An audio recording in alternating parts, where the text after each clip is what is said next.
మంచిర్యాల జిల్లా దండపల్లి మండలంలోని శివాజీ విగ్రహావిష్కరణ సందర్భంగా అంబేద్కర్ విగ్రహం వద్ద నుండి శివాజీ విగ్రహం వరకు భారీ ర్యాలీ నిర్వహించారు. ఛత్రపతి శివాజీ విగ్రహావిష్కరణ కార్యక్రమానికి ముఖ్య అతిథిగా మంచిర్యాల ఎమ్మెల్యే కొక్కిరాల ప్రేమ్సాగర్ రావు హాజరై విగ్రహావిష్కరణ చేశారు. ఈ సందర్భంగా ఆయన మాట్లాడుతూ శివాజీ యుద్ధ నైపుణ్యం, పరిపాలన ఆదర్శమని, శివాజీ వీరత్వాన్ని ఆదర్శంగా తీసుకోవాలని, అలాగే ప్రతి ఒక్కరూ శివాజీ వీరత్వాన్ని అందిపుచ్చుకొని నవ సమాజ నిర్మాణానికి పాటుపడాలని మంచిర్యాల ఎమ్మెల్యే కొక్కిరాల ప్రేమ్సాగర్ రావు అన్నారు.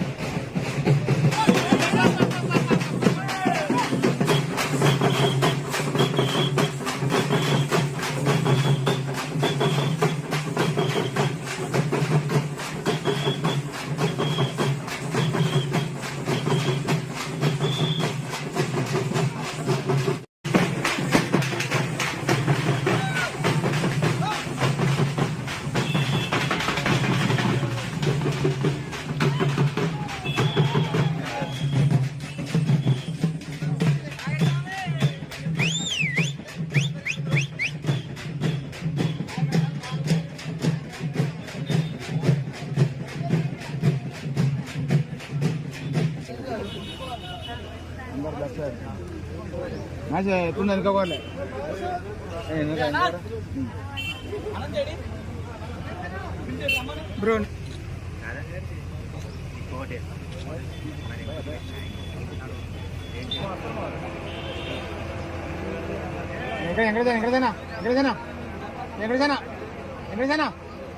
ఎక్కడైనా మేడం ఇద్దరు మేడం జడ్జి మేడం ఇద్దరు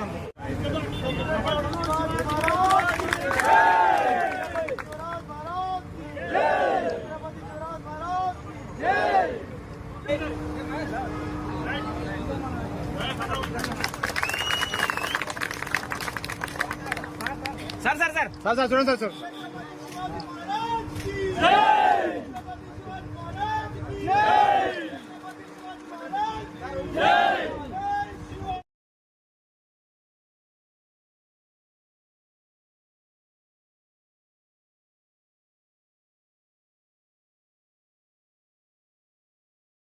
మీద పోటీ చేసినటువంటి వాళ్ళు అడవులు ఉన్నారు. బీజేపీ నుండి ఎవరు ఇప్పటి వరకు అభ్యర్థులు మనకు తెలుస్తలేదు.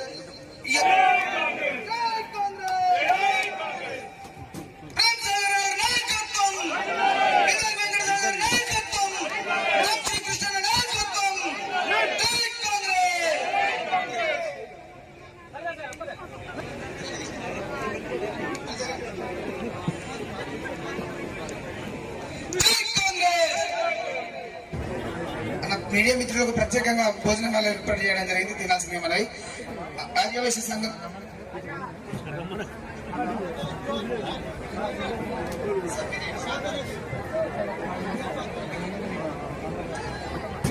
మాధవ్ శెట్టి మల్లికార్జున గారు, కొల్లూరి ప్రభాకర్ గారు,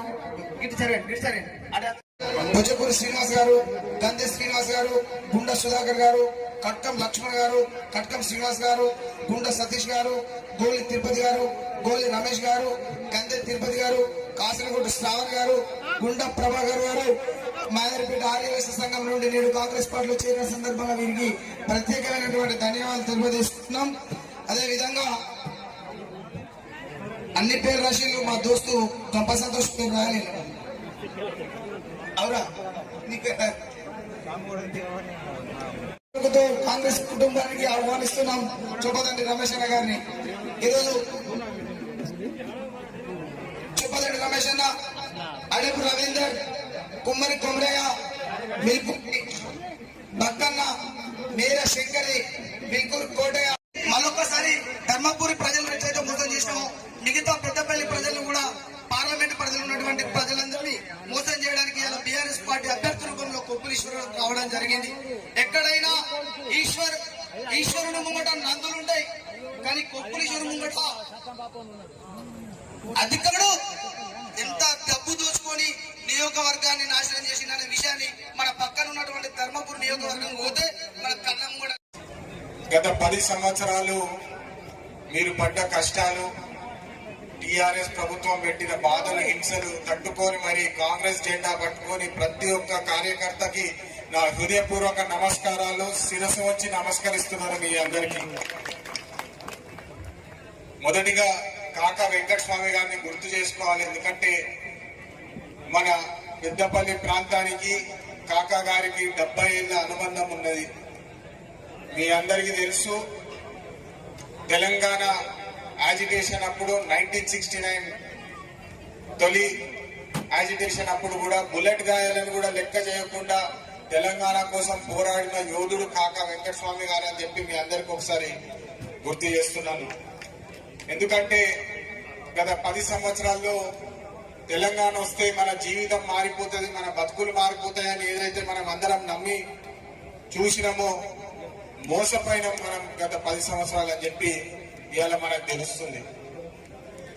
కాకా వెంకటస్వామి గారు తెలంగాణ వస్తే మన పిల్లల భవిష్యత్తు బాగుంటది, మన పిల్లలకు ఉద్యోగాలు వస్తాయి, మన ప్రాంతానికి అభివృద్ధి జరుగుతుంది అని చెప్పి ఏదైతే నమ్మినామో ఇవాళ 10 సంవత్సరాల తర్వాత చూస్తే చాలా బాధాకరమైన విషయం. ఎందుకంటే ఎంబీఏలు బీకాంలు చదువుకొని ఈరోజు ఆటోలు నడుపుకునే పరిస్థితి ఉన్నది.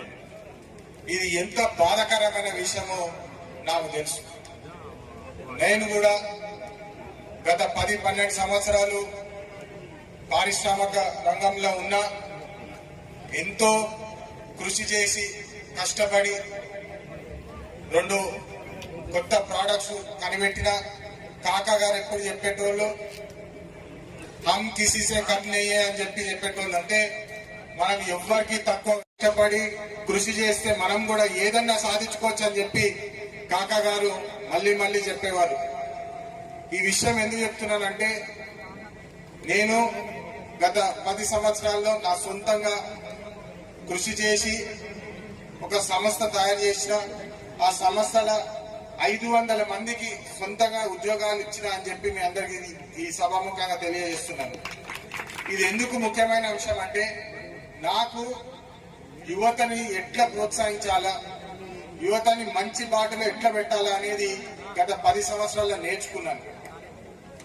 ఈ వచ్చే ఎన్నికల్లో మీ అందరిని కోరుకున్నది ఏంటంటే నన్ను మీ ఇంట్లో ఒక చిన్న కొడుకు లెక్క చూసి మీ అందరు నాకు ఆశీర్వాదం ఇస్తే మీకోసము పార్లమెంట్ లో మీ చిన్న కొడుకు లెక్క ఒక వాయిస్ అయ్యి ఖచ్చితంగా మన ప్రాంతానికి నిధులు తీసుకొచ్చే పోరాటం చేస్తా అని చెప్పి మీ అందరికీ మాటిస్తున్నాను. మీకు ఎన్నికలప్పుడు చెప్పిన ఎన్నికల ప్రతి సభలో చెప్పిన 100 రోజులు చెప్పడం జరిగింది. కానీ ఈ పేపర్ వర్క్ కానీ దీని కార్యక్రమాలు దానికి లెక్క చేయడం, తర్వాత మీ దగ్గర అప్లికేషన్ తీసుకోవడం, దీనికి కొంత సమయం పడుతుంది. ఈ లోపల పార్లమెంట్ ఎన్నికలు వస్తాయి కాబట్టి ఏదైనా ఆలస్యమైనా కూడా మీకు ఒకటే మాట చెప్పిన, ప్రత్యేకంగా ఏదైతే మహాలక్ష్మి స్కీమ్ ఉందో 2,500 స్కీమ్ ఖచ్చితంగా మీకు తొలి ఏకాదశికి ఆ మహాలక్ష్మి 2,500 రూపాయలతోటే మీ పిల్లలకు భర్తకు నూనె పప్పు కొని గాఢం తినిపించే అవకాశం ఇస్తా అని చెప్పిన ఖచ్చితంగా దానికి కట్టుబడి మీకు ఒక్కడే చెప్పుకుని అక్కలు చెల్లెలు పెద్దమ్మలు మీరు ఉచిత బస్ ఎక్కి మీ తల్లిదండ్రికి అయినా లేదా? ప్రతి ఆసుపత్రి ఈరోజు మీకు 10 లక్షల వరకు మీరు 1 రూపాయి పెట్టకుండా ఆరోగ్యం మీరు హాస్పిటల్ పోయి చూపించుకునే హాస్పిటల్ దేని చూపించుకునే సౌకర్యం ప్రభుత్వం కల్పించింది. వర్షాలు సరికాలం పడతాయో వానాకాలం పడతాయి. మరి వానాకాలం వాళ్ళే ఉన్నారు కదా, మరి వానాకాలం తక్కువ పడినప్పుడు తెలియలేదా? కరువు వచ్చింది, మరి ఎట్లా చేద్దాం? ఇక వాళ్ళకి ఏంటంటే ఏం దొరుకుతుంది ఏదో మాట్లాడరు కాబట్టి ఊరికి బయటకు పోయి చెప్పేందుకు ఆ పురాణం పోయింది ఎండిపోయిన గడ్డి దిక్కు ఈ గడ్డికి ఇట్లా చెప్తారు. వాళ్ళు 10 మోసం చేసిన చాలు ప్రజలకు అర్థమైంది కాబట్టి వాళ్ళకు ఒక్కసారి దిమ్మదిరిగిపోతే దించిండ్రు. ఖచ్చితంగా రైతులకు సంబంధించిన ఏవైతే మా ఎన్నికల ముందు వాగ్దానం చేసినా అవన్నీ నెరవేరుస్తూ దాన్ని ఏ రకమైన సందేహం లేదు. దాదాపు మన నియోజకవర్గం 40,500 చిల్లర మందికి ఈ రోజు ఆ సౌకర్యం ఉన్నది. ఇంకా కొంతమంది ఆ సౌకర్యం లేనున్నారు కాబట్టి మీ అందరికీ చెప్తున్నాం, ఎవ్వరికి కూడా ఈ నియోజకవర్గంలో మంత్రిరాల నియోజకవర్గం అర్హులైన ప్రతి ఒక్కరికి అన్ని రకాల స్కీములు 200 యూనిట్ల కరెంటు కానివ్వండి, 2,500 రూపాయల మహాలక్ష్మి కానివ్వండి, లేకపోతే 500 రూపాయల సిలిండర్ కానివ్వండి, ఉచిత బస్సు కానివ్వండి, ఈ 10 లక్షల రూపాయల ఆరోగ్యశ్రీ కానివ్వండి, ఇందిరమ్మ ఇల్లు కానివ్వండి, లేకపోతే విద్యుత్ గ్యారంటీ కింద అది కానీ, మన విద్యా గ్యారంటీ కింద కానీ, ఇవన్నీ ఏ రకంగా కూడా వెనకపోయే ప్రసక్తి లేదు, వెనక అడిగేసే ప్రసక్తి లేదు. ఆగస్టులో ఖచ్చితంగా వాళ్ళకు కూడా కాంగ్రెస్ పార్టీ ఏదైతే ఆరోగ్యం ఏదైతే హామీ ఇచ్చిందో ఖచ్చితంగా దాని ప్రకారం 7,500 పునాసకు 7,500 రబ్బీకి ఖచ్చితంగా రైతు భరోసా ఇవ్వడం జరుగుతుంది. రైతులకు కూడా ఇస్తారు, కౌలుదారులకు కూడా ఇస్తారు. అదేవిధంగా ఇక్కడ ఉన్న చాలా మంది ఈ 100 రోజుల పని వాళ్ళు దానికి అది కూడా పెట్టడం జరిగింది. మీరు అంటారు సార్ బాబు వీళ్ళందరూ సార్ మా ఎమ్మెల్యే గారు అందరూ వాళ్ళు మాట్లాడుతున్నారు. అయ్యా మీకు కూడా ఇచ్చింది గుర్తున్నది. సంవత్సరానికి 12,000 రూపాయలు ఎవరైతే జాబ్ కార్డు ఉన్నో జాబ్ కార్డు ఒక్కటికి సంవత్సరానికి 12,000 రూపాయలు ఇవ్వడం ఉన్నది. అది కూడా మీకు వాళ్ళతో పాటు రైతు భరోసాతో పాటు ఆగస్టులో ఇవ్వడం జరుగుతుంది. దాని గురించి ఏ రకమైన చింత అవసరం లేదు, భయం అవసరం లేదు. ఎక్కడన్నా ఇవ్వబోతే నా చేయబట్టాడు ఖర్చు ఎక్కడ పడితే అక్కడ ఖచ్చితంగా ఇస్తాం. అంటే ఎందుకు చెప్తున్నా అంటే కాంగ్రెస్ పార్టీ అనేది అక్క చెల్లెలను చూసుకుంటాం, రైతులను చూసుకుంటాను, రైతు కూలీలను చూసుకుంటాను, కౌలుదారులను చూసుకుంటాను. ప్రత్యేకంగా యువకుల గురించి కూడా చెప్తాను. ఇలా ఇంతకుముందు అతిములు చెప్పిండు యువకుల గురించి. అయ్యా వీళ్ళు ఓన్లీ మాట చెప్తాడు, రాముడి గురించి చెప్తే నేను ఒక్కటే మాట చెప్తా. ఇక్కడ చాలా మంది సరే 70, 80, 50, 40 ఉన్నారు. వాళ్ళ బీజేపీ అనే పార్టీ పుట్టింది ఆర్ఎస్ఎస్ పుట్టింది 1922, 23లో పుట్టింది. ఆర్ఎస్ఎస్ కన్నా ముందు బీజేపీ లేదు, దుకాణంలో ఏం లేదు. మరి ఆ 1922 సంవత్సరాల కింద మనం రాముడు లేదా, మనం ఆంజనేయ స్వామి లేదా, మన గోపురాలు లేవు, మనం పోలేదా? ఇలా వాళ్ళ వచ్చి మనకు రాముడు చెప్పాలి అంటే రాజకీయ చెప్తారు. చెప్తే ఎక్కడి నుంచి పోయి చిచ్చు పెడదాం, ఇక్కడ అడ్డు పెడదాం, ఏదో చేసి రాముడి పేరు చెప్పి వీళ్ళందరూ మనం రాముడి దండం పెట్టి కళ్యాణం చేసి మా ఆంజనేయ స్వామి పెట్టుకుని అన్నీ చేసుకుంటాం.